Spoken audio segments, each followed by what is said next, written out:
Hi, I'm Addison Stark, Associate Director for Energy Innovation at the Bipartisan Policy Center and Staff Director for the American Energy Innovation Council. Today, I'm joined by Eric Redmond. A little bit about Eric. Eric is former President and CEO of Summit Power Group, a developer of wind, solar, and natural gas power projects, including one attempted project, the Texas Clean Energy Project, or TCEP, a coal-powered plant with CCS. He currently serves as Senior Policy Fellow with UC San Diego's School of Global Policy and Strategy, and he's the head of Thunderbolt Clean Energy LLC. He's also a Senior Policy Advisor for Energy and Climate at Cascadia Policy Solutions. Today, Eric is here to talk to me about federal attempts to demonstrate CCS at scale. So Eric, I'm just going to jump right in and ask you, in your paper, you look back at the US DOE's attempts to, from roughly 2003 to 2016 to demonstrate carbon capture and sequestration, or CCS, at large coal power plants through the Future Gen project and 4 other projects which were part of the Clean Coal Power Initiative. You note that only one of these projects, the least ambitious one, was successful. Why was that the case? Well, each of these projects is unique, and that project, Petronova, first of all, they had a truly great management team. They made really good decisions, including building a gas-fired power plant to power the post-combustion capture unit that they had. Their contractors worked really well together. Kiewit came in and really worked with the Japanese who were providing the technology, and they had incredibly active help from DOE, not just a grant, but also DOE actively working to get Japanese banks and others to put money into the project. But also the technology, it was the only one of these projects that was a post-combustion capture technology. The others were all pre-combustion. And pre-combustion has the tremendous advantage that you can use the gases that you get for other things than just burning them. You can get hydrogen out if you want, you can remove the CO2, but you can also do other things with it. Post-combustion doesn't have that advantage because obviously once you've burnt the coal, you burnt it. But it does have other advantages in terms of flexibility and sizing and so forth. So that it turned out that it was a technology that in some respects was easier to accomplish than this marriage of power plants with chemical plants, which the post-combustion capture, pre-combustion capture facilities required to an even greater degree.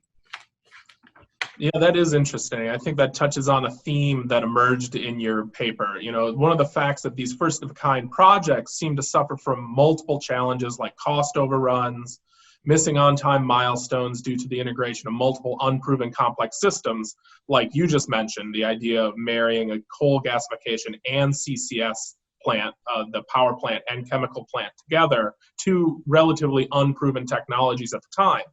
How can federal policy be better designed to be more flexible to respond to these challenges? I think there are a number of things to bear in mind here. First, of course, is that these really large projects may have inherent issues of timing, scheduling, and cost overrun. It may not be limited to power plants. It could be rail systems or other complex systems that have to be very, very large. And so part of the effort has to be to develop smaller and more modular ways to accomplish the same objectives.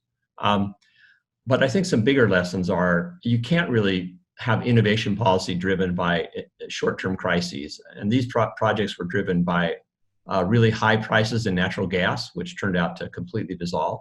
And in the case of the later ones, by the Great Recession. So they were intended to be, shovel-ready projects that could boost employment right away.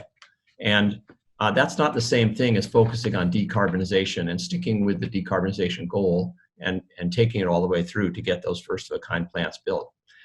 First-of-a-kind plants are never going to be run to try to get the lowest cost possible. They're being put together to try to assure performance and reliability and availability. Those are the things you want to do to make sure the project is working. Then when you have the first-of-a-kind plant working, you can take the lessons from that and go down the cost curve to get to your nth plant, and that will be much cheaper. The same thing happened with wind turbines, by the way. So I think that having a willingness to stick through to get the objective accomplished, recognizing that it may take longer for the first-of-a-kind plant than anyone had planned, It may cost more than anyone had planned, but try to make that work. And I think finally, it would be good if you could find a way to condition congressional and public understanding of these things in terms of a portfolio of projects. Solyndra was a failure, but the federal government's efforts to boost solar power in the US have hardly been a failure. They've been a success. You have to look at the portfolio as a whole. And if you're going to go out and try to get these projects built, some of them are not going to get built. You're going to have failures along the way. You hope to learn from the failures. But people need to understand that it's not as if when you innovate, every single project is going to be successful. They are not all going to be successful. But overall, the innovation has to take you in the right direction. In this case, what I really hope that the focus will remain on decarbonization. Decarbonization is what we need for climate. And that's what people have to stay focused on. Really great points. And the thing that I want to close with is asking you, with your experience with the challenges of trying to develop TCEP, what recommendation would you give policymakers interested in designing programs specifically for demonstrating the next generation of carbon capture demonstrations, particularly thinking about natural gas and industrial emissions? Well, on natural gas, that's where carbon capture will be going next in the US, although globally, we certainly still need it to be going on coal. But for carbon capture on natural gas, I hope there'll be an emphasis on pre-combustion capture there as well, not just on post-combustion capture, although we need both of them.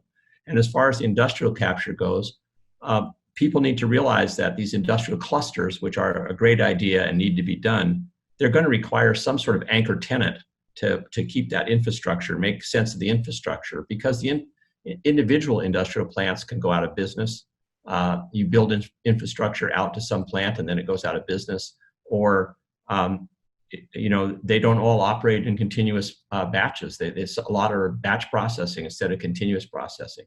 So a power plant with carbon capture is the best anchor tenant for any one of those clusters, and I hope that's where policy will tend to focus. But stepping back, big picture, for me, the biggest single thing is we need to focus on decarbonization. That's what the climate needs. We can't focus by just saying, oh, we're developers of wind or we're developers of solar, and try to do one of these to the exclusion of the other. We all know the climate math requires that all of these things be done.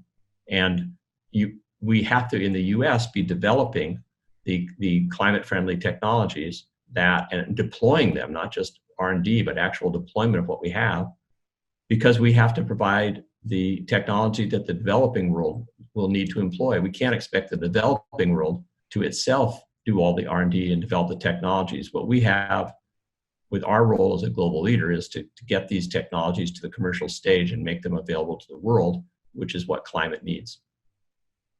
Eric, thanks for taking the time to join me today. I recommend everyone go read the paper you wrote for us. It's really fascinating to think about the challenges in these projects. Thanks again.